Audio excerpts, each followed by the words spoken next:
Hey, what's up YouTube? It's Saiko here, and today we are here with, I don't even know what day it is, but we are here to recap the Spurs Nuggets game 2, the Magic Raptors game 2, and the Thunder Blazers game 2 today. So, as of recording this, there's only about a minute left of the Thunders-Blazers game, and I have to say, it was the only game today that I was actually watching.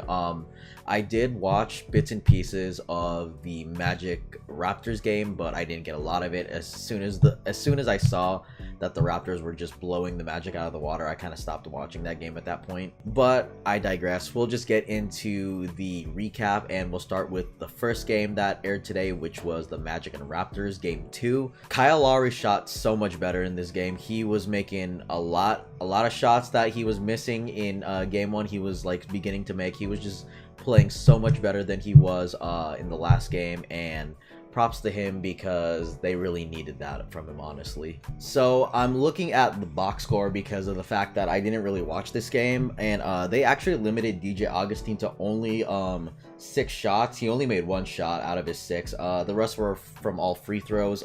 Jonathan Isaac, I mean, he's more of a length dude, so I don't really like blame the 5 points, but then again, like, I feel like I expected more out of him, especially since like a lot of people were calling him like a Kevin Durant type player. Kawhi Leonard actually really went off in this game. He had 37, 4, and 4. He had 2 steals. He was 15 of 22. He made all 3 free throws, and he was 50% from 3-point range, which is actually pretty good compared to last game where he still had 25, and he was 10 for 18 from that game, but he definitely like upped his scoring in this game. I mean, he scoring 37 points. He scored 12 more points than he did last time, which is actually really good. And then let me check the rest. Sorry, I have to keep flipping back and forth from the scores. Sorry guys, my bad. Honestly, I just feel like the Orlando Magic just got outclassed in this one, honestly. Like, Terrence Ross had 15, Michael Carter-Williams had 8, 9, and 2. I don't know, the Magic just kind of really fell apart in this one, and the Raptors really scored a bunch. Siakam had 19, 10, and 1. Gasol only had 9 and 3. I'm really surprised that Gasol had only 3 rebounds, especially due to the fact that he's been such a good big man defensively. But I mean, I guess it is what it is at this point. Ibaka had 13 and 8. He had 2 blocks, which is always really good to see. Jeremy Lin only played like 3 minutes. I almost said 13 minutes. He only played like 3 minutes. But I mean, they have Fred VanVleet back, so I mean, but he didn't even play that well. He had 2 points, 4 assists. He had a block though. He was 1 for 5 from the field. So I mean, I don't know. I just feel like this was what I was sort of expecting from the Orlando Magic, where they weren't really gonna compete with the Toronto Raptors just because of how deep the Raptors are. I mean, you've got Ibaka coming off the bench. You've got VanVleet. You have Norman Powell, Jeremy Lin, even though he didn't play a bunch. Like, you have a lot of depth in Toronto compared to the Magic, who honestly their only depth is from like West. I don't even know how to say his name. I'm gonna just call him Wes. It's like Inuwudu or something. Terrence Ross, Michael Carter-Williams, who has actually been playing really well for them, but honestly, they were just completely outscored. I think Jonathan Isaac had, how many points did he have in the last game? He had 11 points, so I mean, he was 6 off from this one and wasn't too bad. 11, 10, 11, 16, 25. I think DJ Augustine was really the savior of the Orlando Magic because of the fact that he scored 25 points in the last game and he only scored 9 in this one. Fournier had 10. Vucevic had 6. He only played 25 minutes though, probably because of the fact that it was just a complete blowout. I mean, the score was literally 111 to 82, so I mean, the Raptors did their thing and sort of like bounced back like I kind of expected. And Kyle Lowry played a better game 2 than he does a game 1. He usually has bad game 1s. Well, the Toronto Raptors usually just have bad game 1s in general. So, I mean, they're not really helping their case with their game 1s. But, I mean, at least they bounced back. And I'm pretty sure, even though it's going back to Orlando, that they'll probably just take those games and then finish it off at home, most likely. The second match of today was the Spurs and Nuggets match, which honestly I thought the Spurs were going to win until I saw the score in the 4th quarter. This was the one game that I also did not watch. I actually didn't watch this one at all because of the fact that it was on NBA TV and I don't have NBA TV.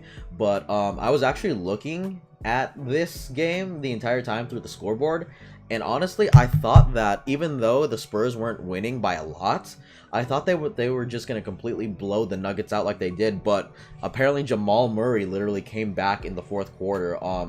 but he still did not shoot well. He literally shot 8 for 17, and he was terrible in the first 3 quarters, like really bad. If he did not spark the if he didn't spark the 21 points that he had in the fourth quarter, they would have lost for sure. DeRozan played a solid game like always. I kind of wish that his assist number were up because of the fact that he's now playing under Pop, so he's sharing the ball a little more. Aldridge at 24 and 8. Jakob Poeltl is literally not really there at all. Bryn Forbes was he was 2 of 6. Derek White was 7 of 11, which is actually really good. Bellinelli had his 8 points. Rudy Gay had 5, 9, and 3. I mean, it's a classic Rudy Gay sort of thing. Patty Mills only had 5 points. Davis Bertans, did he only make one? Did he make a 3 and that was it? How did he? Oh, he only made a 3 and that was literally his only. Those were his only points. Lonnie, I think Pop should play Lonnie Walker a little more, just because of the fact that number 1, he is young, and number 2, like, you're in the playoffs. I feel like you should give him the experience, especially because of the fact that you're most likely going to build something with him, or he'll be part of the San Antonio Spurs future right now. And I think that the playoff experience would really help him out. I mean, DeJounte Murray isn't even playing because of his ACL, and he's like he traveled all the way to Denver with them to sort of like, you know, get the experience of seeing what a playoff game is like, and I think it's really going to help him for next year when he comes back. Jokic almost had a triple-double again. He actually scored a lot more. I didn't even realize that. He had 21, 13, and 8, which is really good, because I was saying in the last video that Jokic should be a little more aggressive on the offensive end, and thankfully he sort of has been, because he scored 21.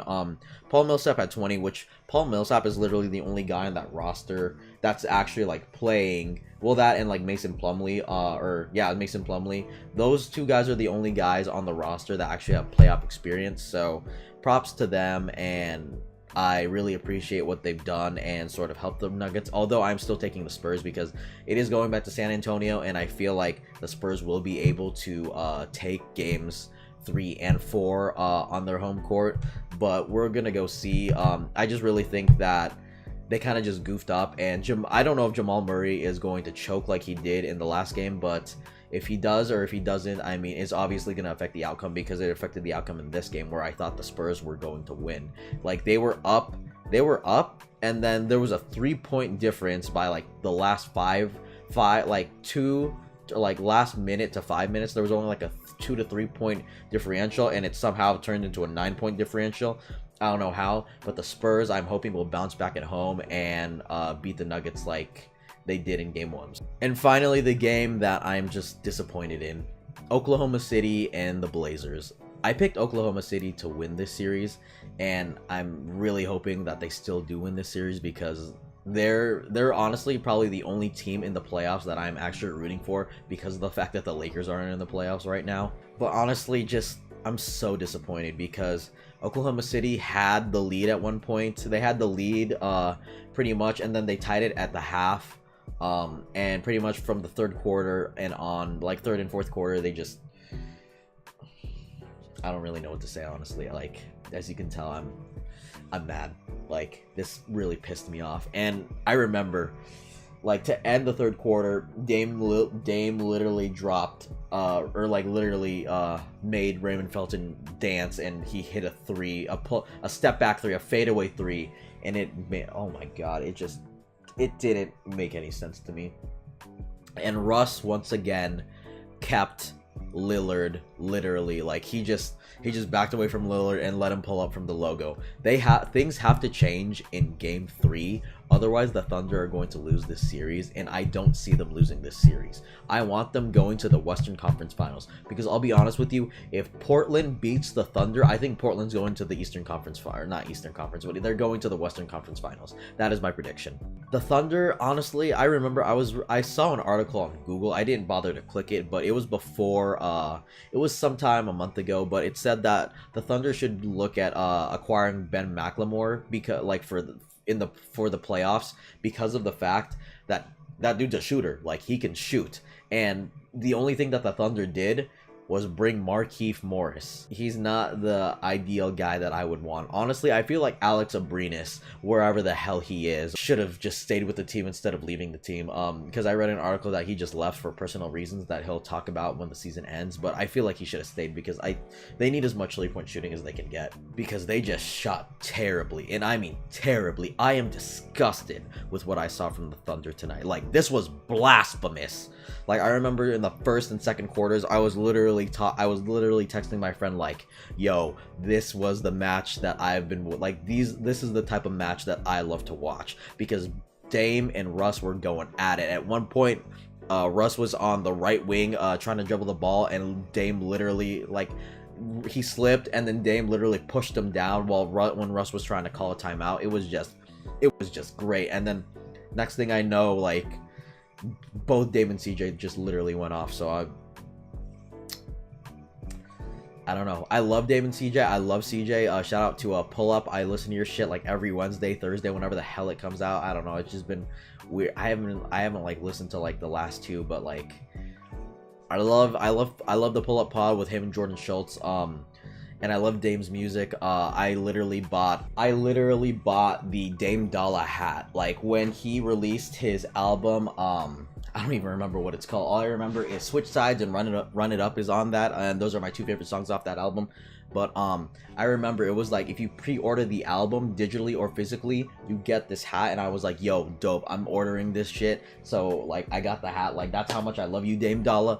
But I want the Thunder to go to the Western Conference Finals, because no one else can face the Warriors than the Thunder. I feel like that would be a 7-game series that would just be amazing to watch, because you would have Paul George, Kevin Durant, you'd have Russ, and you'd have Steph. But especially the whole KD and Russ thing. I know that like that should be dead, but I just want to see them go at it again, because that is literally one of my favorite things, especially after they were so close to beating the 73-9 Warriors. Like, I just really want that matchup. So please, Oklahoma City, Billy Donovan, whoever the hell I have to pray to, whatever God is up there, please let the Thunder win games 3 and 4 on home court. Let this go 7.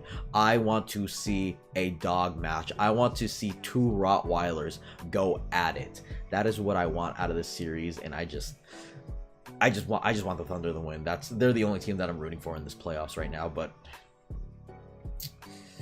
goddamn Damian Lillard with his fucking logo Lillard, honestly. But that is pretty much it for this day's recap.